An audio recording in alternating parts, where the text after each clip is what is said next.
It's very upsetting, and it's kind of makes me sick that the taxpayer money is going towards something that's sort of a sham.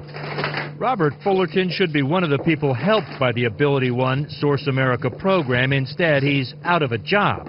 The company he worked for lost its government contract to a company accused in a lawsuit of not hiring enough severely disabled workers.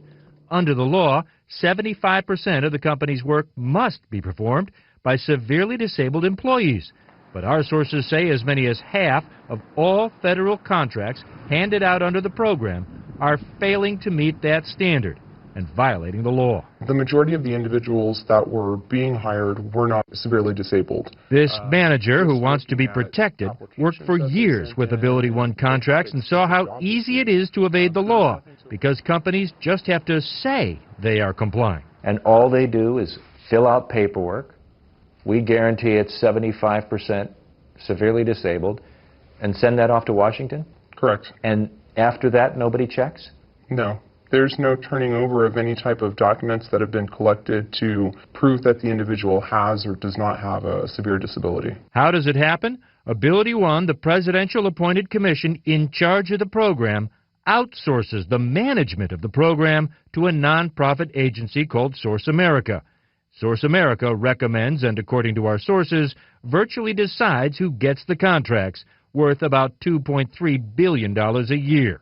Rich Butel, a former congressional investigator who now lobbies for companies in the industry, calls it a recipe for corruption. You have actual advisors and board members in these organizations who are themselves business owners, and so they can award themselves potentially contracts worth hundreds of millions of dollars. No one from Source America would go on camera, but in a statement, the group flatly denies the allegations.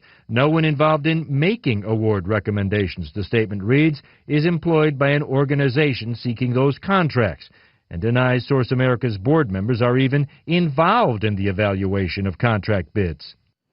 Jake, that evaluation is left up to the Ability One Presidential Commission, whose executive director declined an on-camera interview with CNN and even refused to respond to any specific questions citing these pending lawsuits.